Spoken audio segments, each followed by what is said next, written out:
have sat up there and said he was watching American Gangster trying to be Denzel. You know, I would have from American Gangster. I would have said something like that. You know, Bumpy Johnson or something. But you know, Max mentioned Biggie. I'm like, what the hell? A red mink coat on television in the morning? What's wrong with you, man? What kind of message you trying to send? I wake up like this, okay? I wake up like this, man. You know, you should have known by now, all the years we've known each other. This is what I do. I ain't never seen that. I ain't never seen that. The lineup's crispy, too. Damien. He's got the white tee, the crispy lineup. All I need to see is the jeans and the Timbs, and then we're just ready to go to the club and get some bottle service. Damien, I try to tell him. I'm going to make him a part of my Project Runway, my Concrete Runway segment on my show later on this afternoon. How not to dress. What the hell is that under it? I mean, Lord. White tee, you know what it is. White tee, Timbs, the mink, maybe a chain. About this whole thing. Fresh to death. All right. Yeah. You know. All right. You know. Yeah, I try to tell him, Damien, this dude won multiple Super Bowls, big contract, got kids at all the top institutions across the country. He can get up and put on whatever he wants. I'm with you, Damien. And Molly can roll her eyes all she wants to. If I rolled in the studio with something like that, Molly would have called me out. Molly said, Stephen, what are you doing? If I rolled in with that, she's just doing it because it's you. And she would not have tolerated me wearing that. Molly would have lost her mind. I appreciate a solid fur. Because you know why? Because can't everybody do this? Can't everybody pull this off, Stephen A? Man, let's talk football, man. Let's talk football, man. Come on now. Stephen A, you're more of the trench type. You know better. Stephen A's a little more conservative, not as flashy. All right, okay. All right, fellas. Speaking of flashy, let's talk about the Dallas Cowboys, because obviously this situation is looking a little messy, even more so now with Dak and the contract negotiations. They seem to be very far apart. Adam Schefter was reporting that. Stephen A., which team do you think should really try to pry away Dak from the Cowboys? Before I say that, I just want to say that the reason why we had this particular subject is because we needed a natural, fluid segue into this subject, because you can't go from talking about Super Bowl champions in Tampa to talk about the Dallas Cowboys. There's no relevance there whatsoever. There's none whatsoever. Can't follow the Cowboys up after a Super Bowl conversation. So we needed to get into this Mr. Fur Coat himself, Biggie Smalls in First Take with Damian Woody. Having said all of that, I would say this. For the moment, not that there's a snowball's chance in hell that it would happen, but I would say the Houston Texans, because listen, you about to lose Deshaun Watson. He don't want to be there. And guess what? And Dak Prescott being the ultimate professional, being the face of a franchise, willing to toe the company line, to go along and get along so long as you pay him his money, which Houston wouldn't mind doing, evidenced by what they paid Deshaun Watson. If you're Dak Prescott, that might be something that you're willing to do. I definitely think if you're the Houston Texans, you should consider it, because you want to make sure that you get equitable compensation or something close to it for the services of Deshaun Watson, who's determined not to be there. And regardless of how much you flexing, you can't make the brother want to be there any longer. If he don't like the organization, if he doesn't respect the organization, but you bring him back and insist on him playing for the organization, you are begging for trouble if you are the Houston Texans. So to me, you know what? A comparable or equitable compensation or something close to it in age, in numbers, etc., even in ability, would be Dak Prescott. And that's why I say the Houston Texans.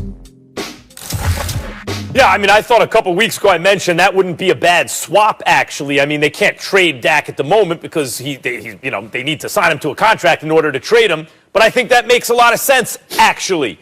And I'm not talking realistically, guys, because I get it. There are salary cap considerations, and the Patriots don't have a lot of room and all that stuff. I'm just saying, one thing Bill Belichick's got to know by now, we're talking about who should try to pry Dak away, is that the days of being able to compete year in and year out for a championship and your quarterback is a game manager seem to be gone. You know, Tom Brady proved the Cliff theory wrong because he showed he's still elite. 40 touchdowns, not a lot of interceptions, came throughout the playoffs. Look who's winning Super Bowls. Nick Foles notwithstanding, who played out of his mind, by the way.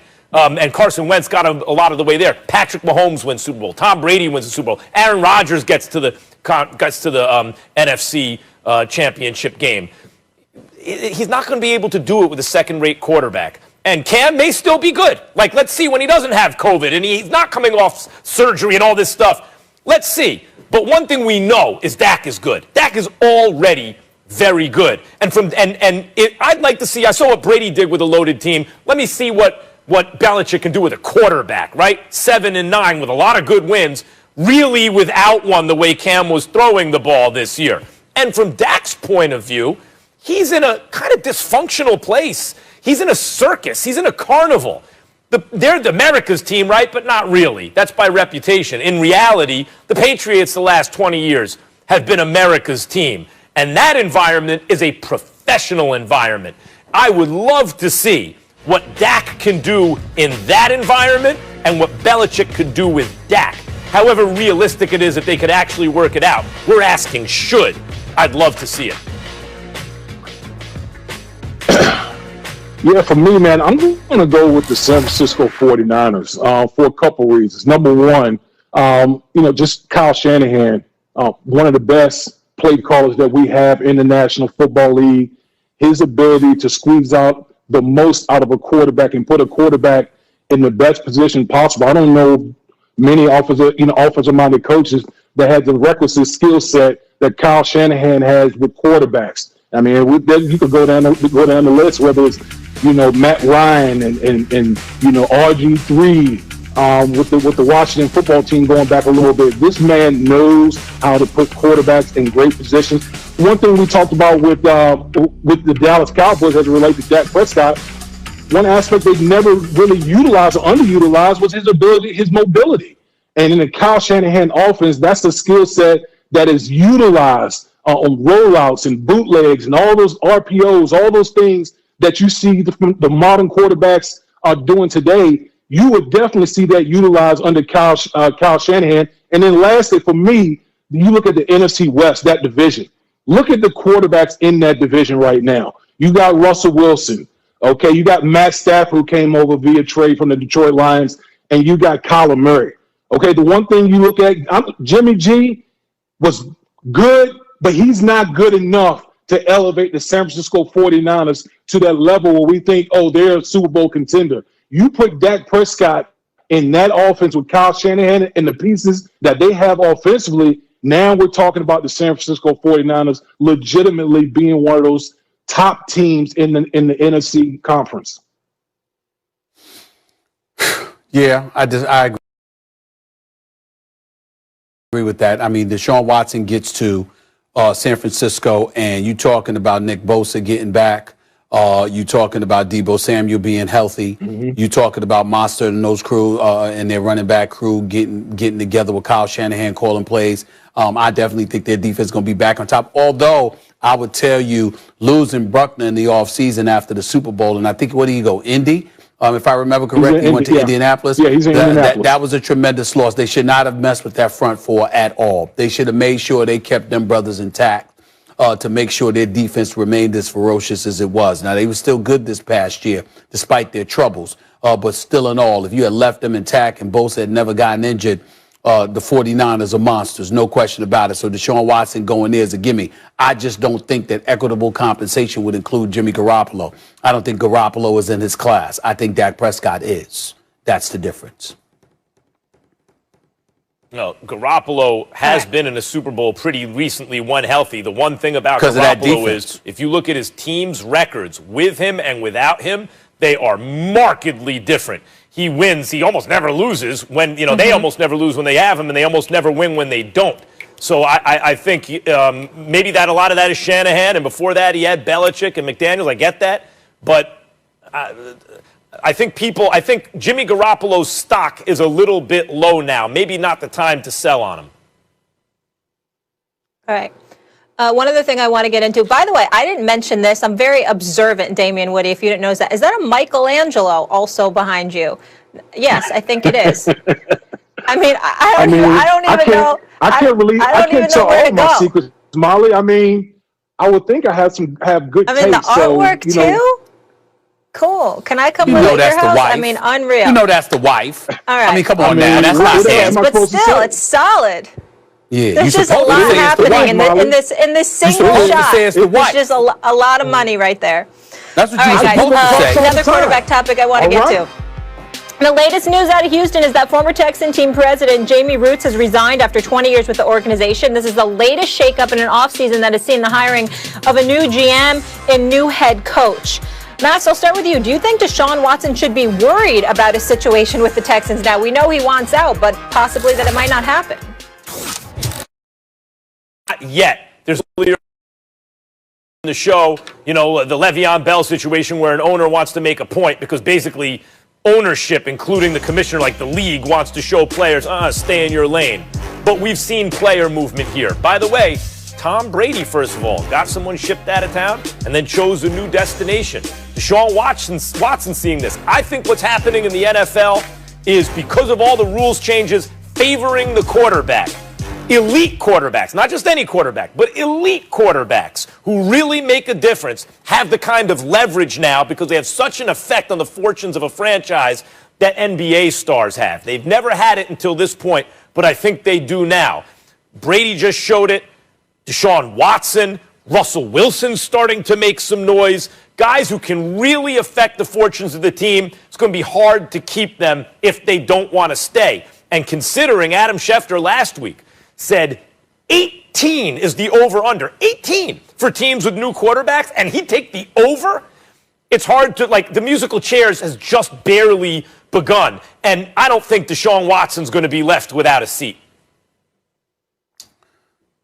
I don't trust the Houston Texans. I think there's reason for worry because I think that Deshaun Watson's strong desire to get the hell out of the organization transcends what's transpiring on the football field. I think it's a locker room issue. I think it's a culture issue. I think it's a culture issue that descends from upstairs. And as a result, he doesn't want anything to do with this organization any longer. He's had multiple reasons. He could have complained about Bill O'Brien. He could have complained about Romeo Crennel. He could have complained about DeAndre Hopkins. He could have complained about a lot of different things that may have transpired that he did not like.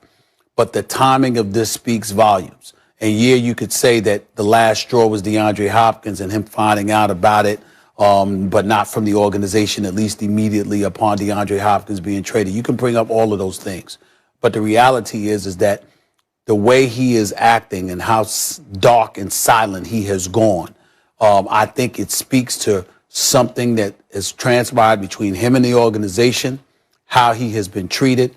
And I think that when you talk about the coaching search and things of that nature, hiring a black coach who's 65 years of age, been in the league for 27 years, and David Culley, who clearly wasn't the number one candidate for the job, but all of a sudden you bring him on board, clearly in an effort to appease Deshaun Watson. I think it speaks to something greater than just football that's going on within that organization. And that's why Deshaun Watson wants out. And to me, any organization that will cause those kind of problems, it wouldn't surprise me at all if they're truculent and defiant enough to say, to hell with what you want. We run this show and we're not going to capitulate to your demands. I think that's entirely plausible. I don't think it'll last, but I definitely think that's the position that they're taking right now.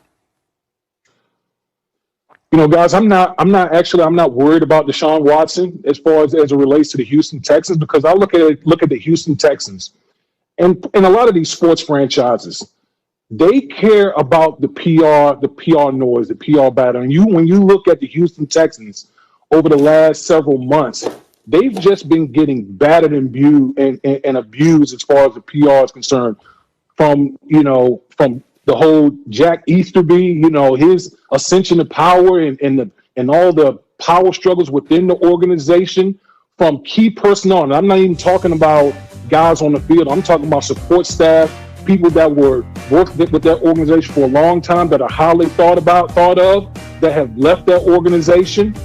And so when you look at the two sides, you have an organization that's in disarray, and then you have Deshaun Watson, who's been the model of consistency, not only on the field with his play and being a top 5 quarterback, but all the philanthropic things that he does off the field.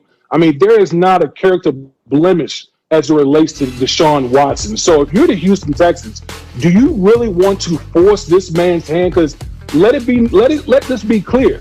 He is adamant about getting out of this organization. Do you want to force this man's hand to the point where he would literally sit out a year. How is that helping the Houston Texans move on? Because Deshaun, it's one of two things. Either Deshaun Watson is going to get traded, or Deshaun Watson, just being the person that we know him to be, would sit out. He would sit out because this is a dude that has principles. He would sit out a whole year rather than go play for the Houston Texans. Real quick, Stephen A., and then I'll throw it to you to close it out.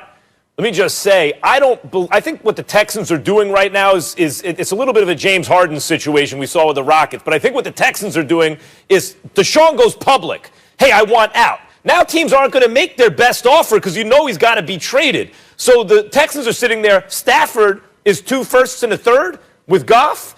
We want 3 firsts at least for Deshaun, and I think what they're doing now is posturing so that they'll get the best offer from other teams, Stephen A.